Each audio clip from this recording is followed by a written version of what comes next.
Thank you so much for the beautiful day that you've given us today. We're thankful for the time now that we have to assemble, to open your word and study together, to enjoy the fellowship and edification that we share in Christ. We pray that you'll open our hearts to your word, help us to understand it, and help us to let it grow us and hone us and make us better servants for you and your kingdom and for one another as we shine as lights here and try to share the gospel with others. We love you so much. We thank you most of all for Jesus and all that he's done for us, and it's in his name that we pray. Amen. So, Paul has just in 2 Corinthians 4, talked about, starting in verse 7 and down through verse 9, 10, about all the things that he suffered as a result of his labors as an apostle, of being pressed and perplexed and persecuted and struck down, and how that didn't finish him at all. He was happy for that to happen. He didn't lose heart over that. And so in verse 16, the latter part of verse 16, he describes the two parts of himself, and of course the two parts of us as well, and that is the outward man and the inward man. The outward man, we talked about this last week, was his fleshly mortal body, and the inward man would be the spiritual inner man. And just want to make sure you understand, Paul didn't look at the outer man as being evil and the inner man being spiritual. They are two parts of him, and not two separate people, but two parts of one person. And I was talking to, I don't know if I was talking, it was Randy I was talking to or someone else. I just astounded how 2 Corinthians 4 and Romans 7 and 8 are just melding here. I mean, we're going to be talking about groaning here. We're going to be talking about groaning Sunday and in our study of Romans. It's I don't know if it's providential or what, but this seems to happen a lot. Our Bible studies seem to coincide in many ways. So Paul sees these two parts of him, these two dimensions of himself, as moving in opposite directions. And what was happening to the outer man? Okay, it was perishing, decaying, spiraling down. And we mentioned last week, when did that start for you? As soon as you came into this world. When you were born. When you were born. Of course, as you get older, it picks up speed, I think. But he says that it's being destroyed. And this word here is diaphtero. It's spelled D-I-A-P-H-T-H-E-I-R-O. And it can mean to destroy utterly or to corrupt, as in Revelation. But it can also refer to a gradual kind of destructions where thieves break through and steal, Jesus said, and moths destroy. Moths don't come in and explode your clothing or your fabric or whatever. It's a slow process. And I think that's what he's talking about here. What's happening to the inward man? You're being renewed. While the outer man is winding down, the inner man is being wound up. And the suffering that you go through in your life actually can promote that. That's what James says in James chapter 1, verses 2 through 4. I think that's one of Sam's favorite texts. Consider it pure joy, my brothers, whenever you face trials of many kinds, because you know that the testing of your faith develops perseverance. Perseverance finishes its work, so you may be mature and complete, not lacking anything. And so it just moves you up. It continues you on. So again, he doesn't lose heart, and he's looking forward to this total renewal that he will have. And so he has all of these enemies, especially as an apostle, that are trying to hasten the end of his life. They're doing all those things we just talked about there in the middle part of chapter 4. And I think from Paul's point of view, if they succeed, he just gets to go and collect his prize. So, not that he has a death wish or anything like that. So that brings any questions on that, on verse 16, or comments? Okay, verse 17, he says, "For our light and momentary troubles are achieving for us an eternal glory that far outweighs them all." And so my question is, what was considered light by Paul and what was considered weighty? And listen, verse 17 starts with what word? For. And so it has a direct connection to what he just said. It connects with the idea of what something being destroyed and something being lasting or being eternal, being renewed. So what was light? His troubles. Actually, it's very interesting to me. It's kind of an opposite. The Greek word for troubles is E-L-A-P-H-O-N. And when I read elephant, I think of elephant, which is anything but light. So it's just the opposite there, elephant. And it means light, easy to bear, even feathery light.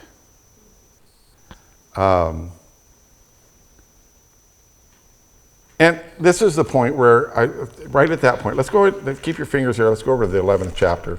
Somebody read for me verses 23 through 29. We've been referring to it off and on, but I wanted us to go ahead and read it tonight. 2 Corinthians 11, verse 23 through 29. Who has it? Okay, Leroy?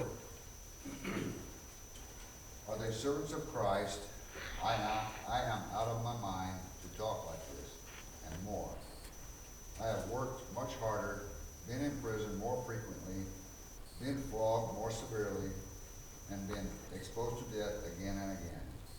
5 times I received from the Jews the 40 lashes minus 1. 3 times I was beaten with rods. Once I was stoned. 3 times I was shipwrecked. I spent a night and a day in the open sea. I have been constantly on the move. I have been in danger from rivers, in danger from bandits, in danger from my own countrymen, in danger from Gentiles, in danger in the city, in danger in the country, in danger at sea, and in danger from false brothers. I have labored and toiled and have often gone without sleep. I have known hunger and thirst and have often gone without food. I have been cold and naked.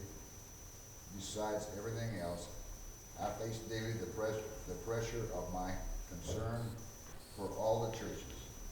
Who is weak and I do not feel weak? Who is led into sin and I do not inwardly burn? Okay. So, and you look at that list, and the one that always pops out at me is, he says he's been shipwrecked 3 times in a night and a day he spent in the deep. I only know of one shipwreck, and that was after this. It was after he wrote that. So there's 3 other things that he went through. So now getting back to 2 Corinthians chapter 4, who in the world would ever describe what we just read as feathery light troubles? How do you survive 39 lashes? Yeah, how do you survive it once? Yeah, I've read a British Army, given 100, 200 lashes, and it's not easy. I don't know how many times he was beaten, how many times he was struck with rods. I know the 39 lashes, or 40 minus 1, was by Jews, because that was the limit that the Bible put on it, and so they always stopped at 39 unless somebody miscounted. But the Romans didn't have that kind of, or anybody else have that kind. And I think probably one of those rods was in Acts 16, because he's going to call him on the carpet. You beat somebody who's a Roman. That was death penalty. So, Randy?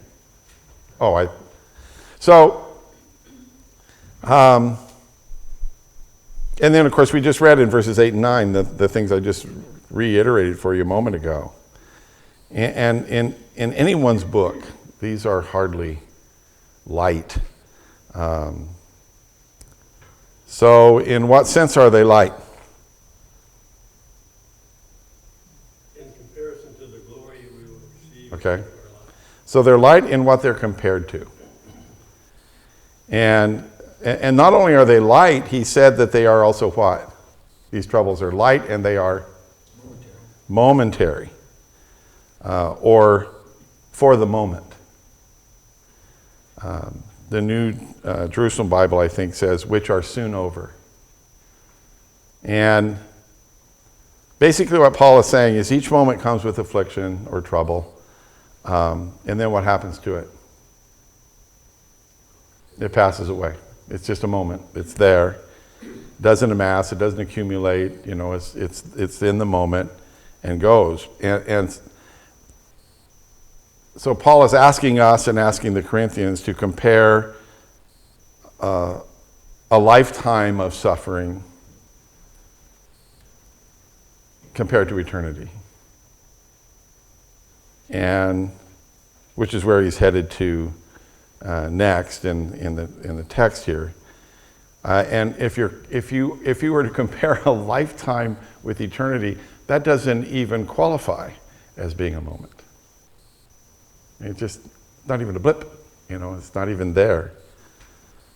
So the momentary troubles are connected here, because he said 4, they're connected with the part of Paul that's being destroyed, it's decaying, which is the physical side. I think that's why they use life as a vapor, Yes, momentary. It's yeah, right there and then it's gone. right. So by itself, it's light because it is but for a moment. And again, it's almost like Paul is thinking of the suffering that he endured as a knife in the hand of God that would cut his ties to this life, free him from this life. And looking at what we have to come, then so why would we want to remain? And again, that doesn't say, you know, have a death wish or anything like that. It's just he's making a comparison. So what was considered weighty? Eternal life. Yeah, the glory. The glory. And in the same way, alone, it is weighty because it's eternal. The word for glory is the common word for it, doxis, D-O-X-E-S. Sometimes, I don't think this songbook has one, but I've had songbooks that had doxology, which is a psalm of praise that you sing. And it means praise, honor, renown, and the always good opinion of something is something that has glory. And it's most often used of God. Yes, Mike? The ESV has that this momentary light affliction is preparing for us an eternal way to glory. Right. So it seems to be saying that these things that we're going through now is putting into play this next Right. part. It's Right. connected. Right. It's not just we go through this and then we get that. We go through this and it prepares us Right. for this. Right. And my translation has achieving for us. Yes, John? And kind of piggybacking onto that, the original Jerusalem Bible has, they weigh little, they train us for Okay. carrying of the weight of eternal glory. Okay.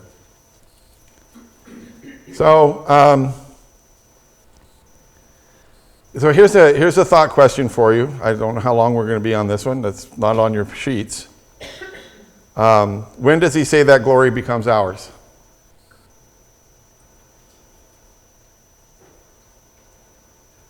And maybe I should have asked, when do you think that glory becomes ours?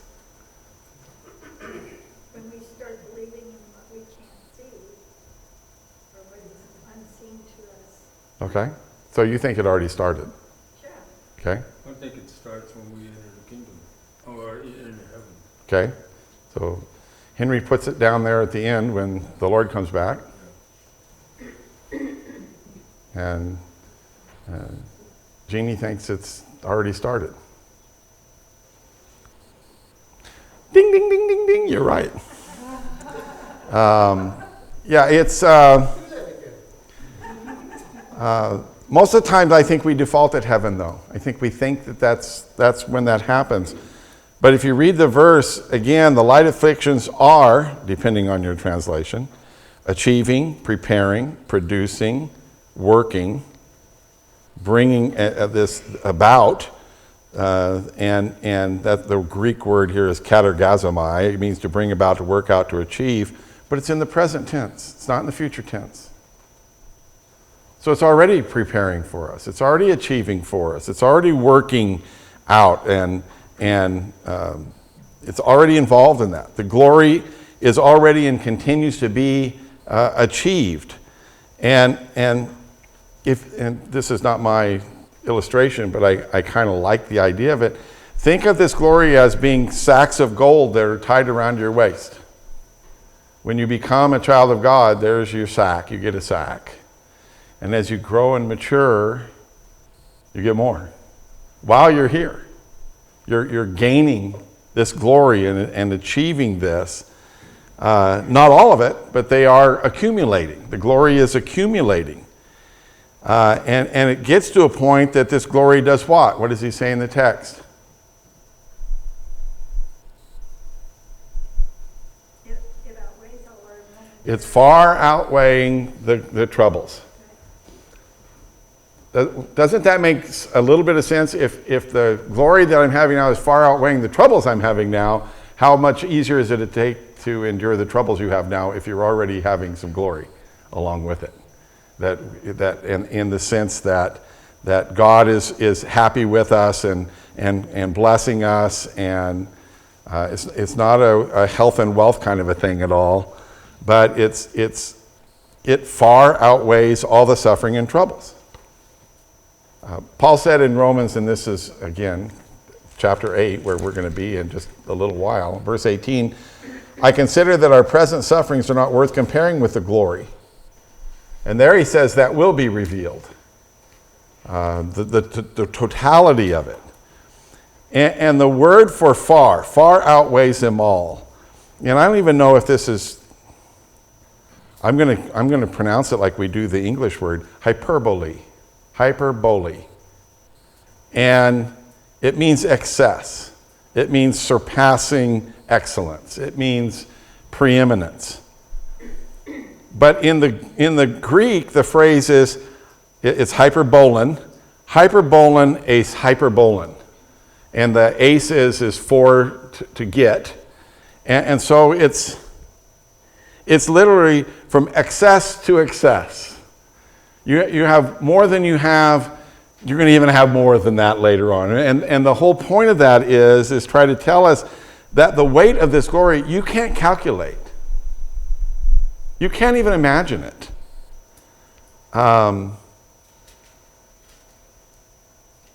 That's mind-boggling. I mean, if you want to try to stop and think about what it's going to be, you're going to get bogged down. And I think part of it is you and I can't appreciate the weight of the glory that we have or are having and going to be given in addition for basically two reasons. One, we can't comprehend what eternal glory is.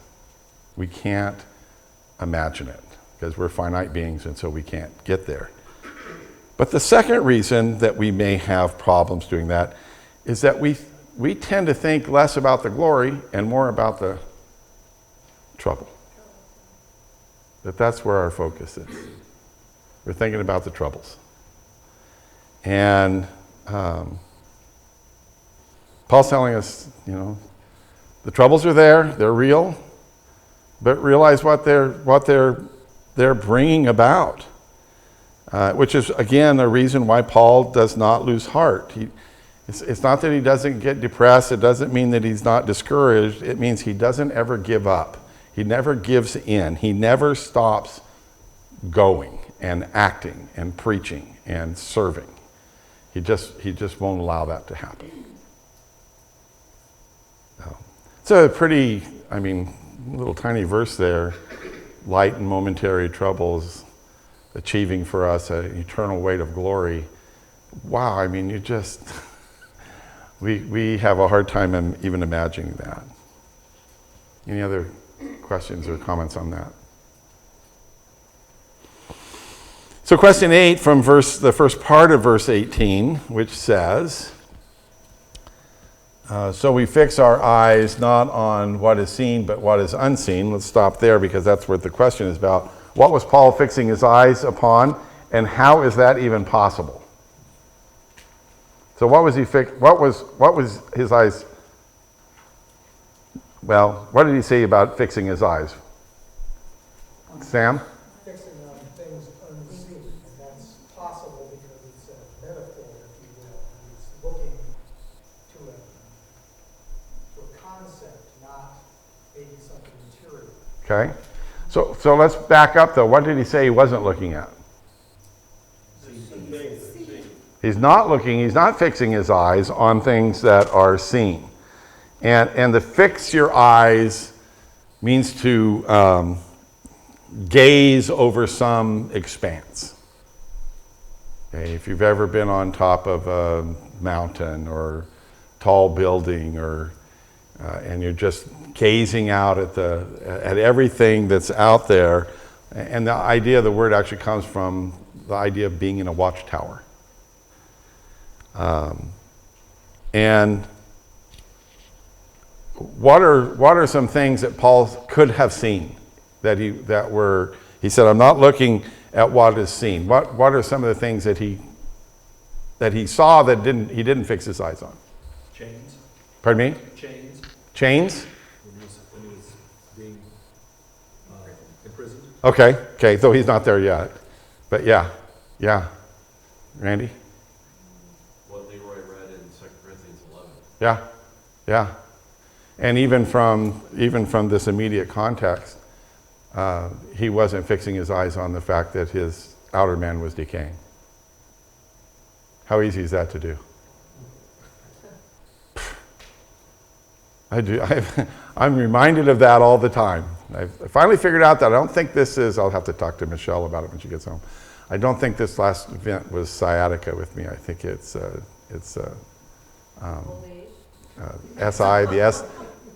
yes, old age. Thank you very much. I'm not fixing my eyes on that. On that hip joint there. It's sacroiliac.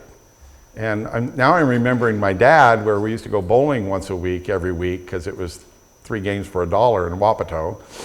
And I remember the last time he rolled the ball down the aisle, down the alley. And I mean, he didn't hardly get up because he threw out his sacroiliac. And I think that must have been what I did. So it's better now, but it wasn't acting like. So anyway, so what he's saying, I refuse to look at that. And sometimes I stop to think. Daryl had a picture of Paul on the screen. Looked like an old man with scars on his face, and I'm thinking, well, that's probably right. I mean, if you've been stoned, they're not aiming for your foot. They're trying to kill you.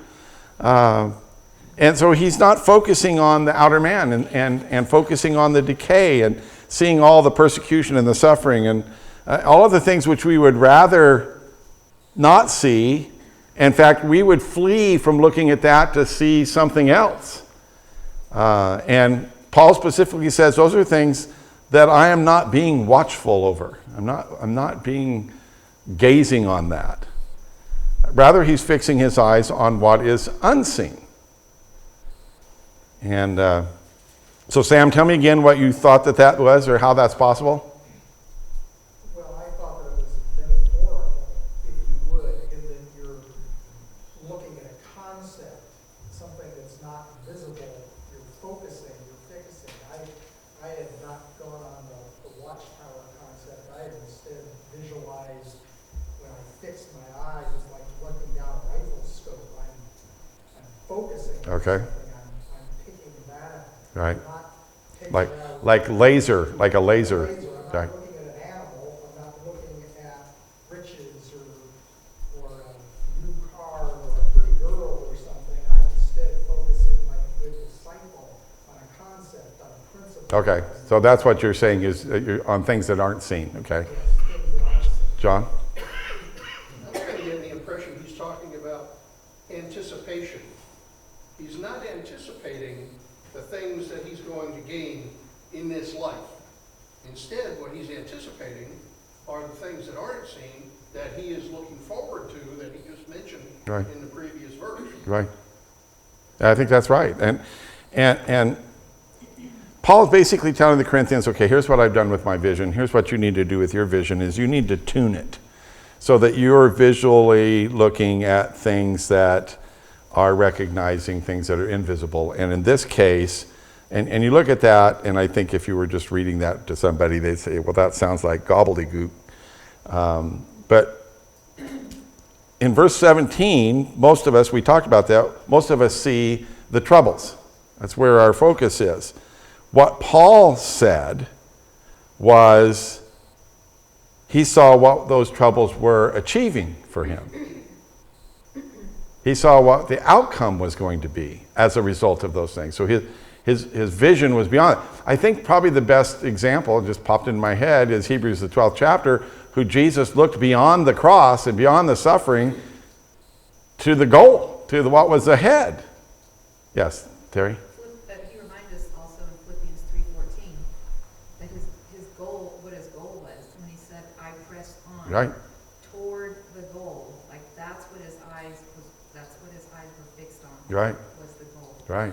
Forgetting everything else. Forgetting everything. All the things that I can see, all of the accolades that I've got, all of the achievements that I've made, that's rubbish. And so focusing on what he can't see, but knows is there. And I think that's kind of what Sam was saying at the same time. And so every moment, these momentary troubles were achieving for him what couldn't be seen, which was this eternal weight of glory. And if I just put it in some different terms, what does a parent see when he or she disciplines their child?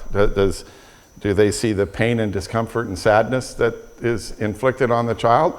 Or are they hoping that what's going to be happening is what's going to come out on the other side? A better behaved child and a mature and all of that. Same thing with surgery.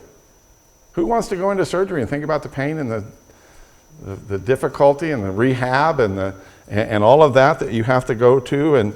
Or are you looking at the health and the comfort that's going to be yours on the other side? Those are unseen. The pain and everything, the problem is seen. And that's just what Paul is saying here. The troubles are the things that are seen. I don't look at those. I don't focus on those. I don't gaze on those. I'm looking at things that are unseen, and that's that eternal weight of glory that I'm already achieving and going to have even more, beyond what I can even imagine. Any comments on that? I had a problem for years with anxiety attacks and didn't know how to get rid of them. And I read this book by a doctor that was a specialist in it. And her advice was, it made all the difference in my life. She said,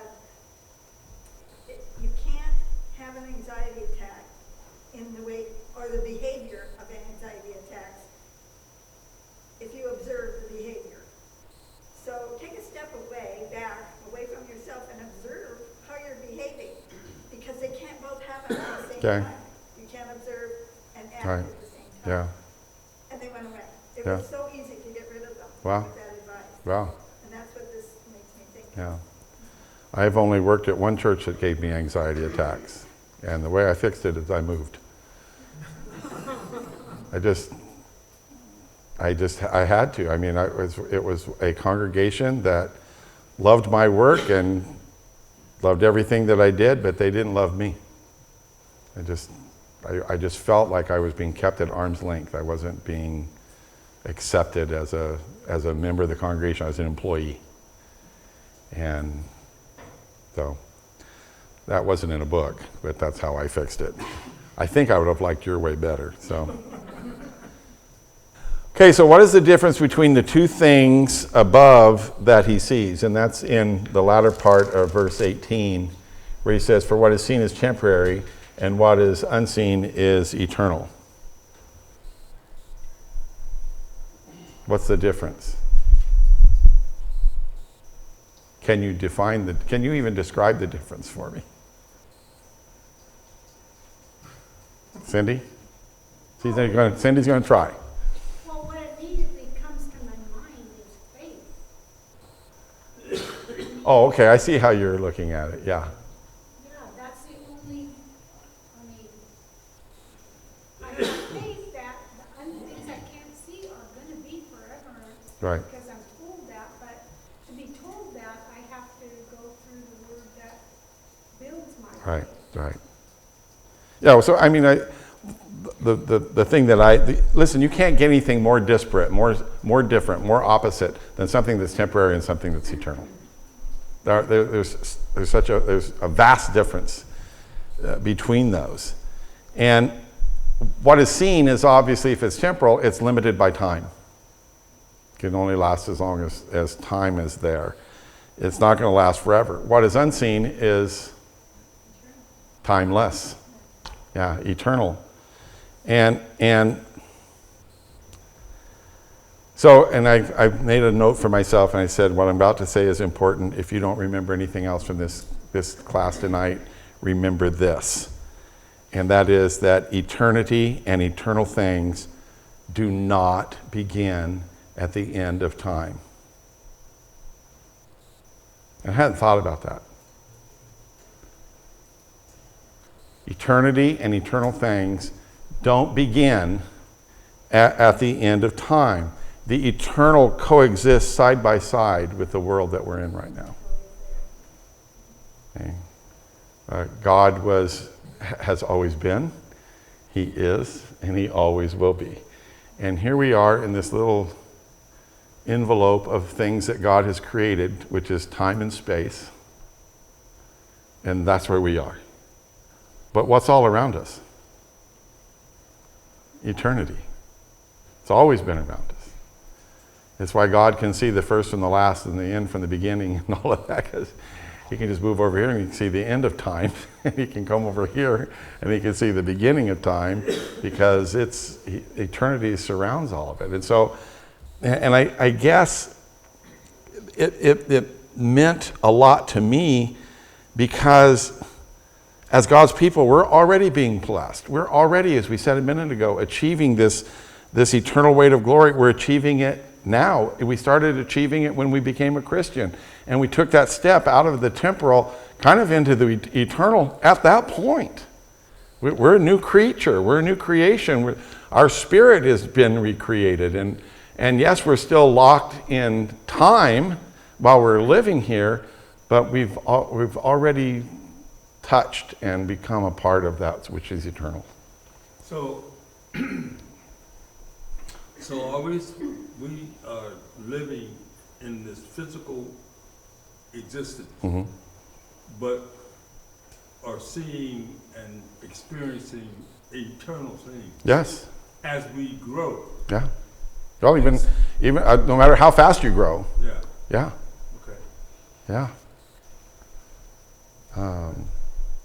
And I think that over the span of our lives, we begin to realize that the spiritual part of our life becomes dominant, and it becomes dominant over the things we can see. And the things we can see aren't important anymore. Again, I remember the conversation with my older brother, when my dad was talking to us and saying he's ready to go, and my older brother looked at me and said, "How can he say that? How can he feel that?" Well, because the spiritual part of him was dominating, and what he saw around him wasn't as important anymore to him.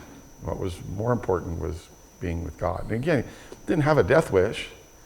I mean, we all have things to do. God's going to use us all along the way, and in whatever way, and up to the last moment in some cases. There's something for us to do. Yes. That's the perspective I was just thinking about. I can remember as a young boy of 6, and my dad turned 26. It's the first birthday I remember of his. And I thought this is going to last forever. And a few years ago, I lost my dad, like all of us did. And those things begin to set in. And we begin to think there is a termination to everything. these beautiful big trees that are old growth will die. And most of them, when they fall, the whole inside is dead. Right, So it had already started that. So anything in this world right. is temporal. And we looked at the expanse of heaven, and you can't fathom the end of it because there is no end. We're God. So Right. that helps me to know that Yeah. there is something out there. Well, and again, it's just, again, coming to realize, which we all ought to, and it comes in time. It's not something that a brand new Christian has a lock hold on, but the things that are spiritual are the things that are real. They're the things that are true, and they're the things that will last. And the other stuff isn't. The physical stuff isn't. And everything that you see around us, like, as Roger was just saying, it's not going to last. It had a beginning. Everything that you see had a beginning. Read about it in Genesis, the first chapter. And it's going to have an end. While what is spiritual is eternal, and we're actually being called back to that through Jesus Christ, to that which was real and lasting. So, And then, man, isn't that the image we're made in? That's what God said, we're going to make man in our image. right, And he put us in this. sure. So, and I'm going to stop here. We won't get into the next chapter or lesson.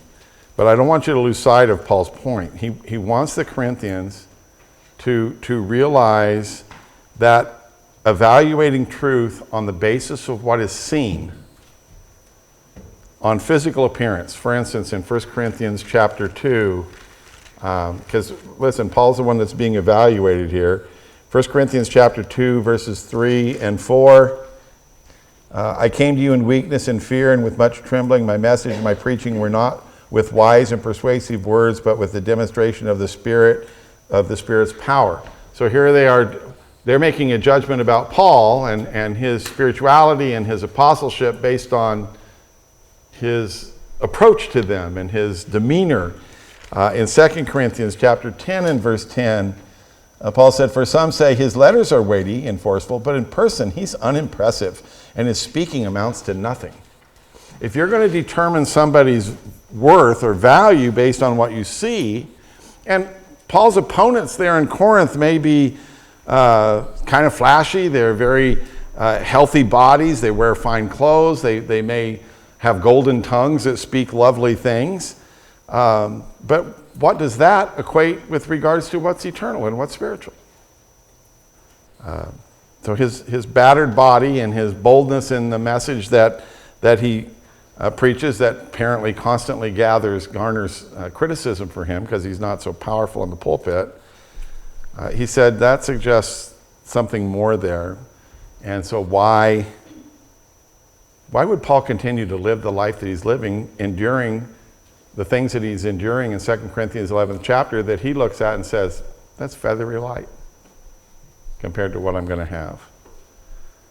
And so he wants to see the truth. He wants them to see the truth in his message and his ministry, not by what is seen, but what is unseen.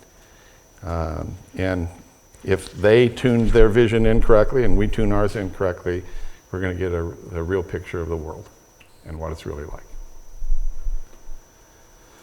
All right, so we're going to really enjoy the next section with our heavenly dwelling. And please take some time and read that text and think about what it says. And next Wednesday, Lord willing, we'll tackle this section.